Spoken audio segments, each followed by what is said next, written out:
નમસ્કાર દર્શક મિત્રો, હું છું પલવણીચિયા. સંપૂર્ણ ન્યૂઝમાં આપનું સ્વાગત. અંબાજીમાં આગામી 1 થી 7 સપ્ટેમ્બર દરમિયાન યોજાનાર ભાદરવી પૂનમ મહામેળાની તૈયારીઓની સમીક્ષા કરવા પ્રવાસન સચિવ રાજેન્દ્ર કુમાર અંબાજી પહોંચ્યા હતા. તેમણે સ્થાનિક અધિકારીઓ સાથે શ્રેણીબદ્ધ બેઠકો યોજી હતી. મુખ્યમંત્રી ભૂપેન્દ્ર પટેલે શરૂ થયેલા ઉચ્ચ પ્રાથમિકતા ધરાવતા પ્રોજેક્ટની સમીક્ષાના ઉપક્રમને હવે ઉચ્ચ અધિકારીઓને પણ અપનાવ્યો છે. પ્રવાસન સચિવે અંબાજી મેળાની તૈયારીઓની સાથે રીછડિયા મહાદેવ અને તેલિયા ઇકો ટ્રેલ ડેવલપમેન્ટ પ્રોજેક્ટની પણ સમીક્ષા કરી હતી.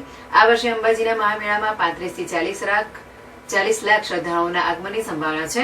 પ્રવાસન સચિવે મેળામાં આવનારા શ્રદ્ધાળુઓ માટે સ્વચ્છતા અને સુરક્ષાના મંત્ર સાથે ઉત્તમ વ્યવસ્થાઓ પ્રદાન કરવા માટેની તૈયારીઓની સમીક્ષા કરી હતી.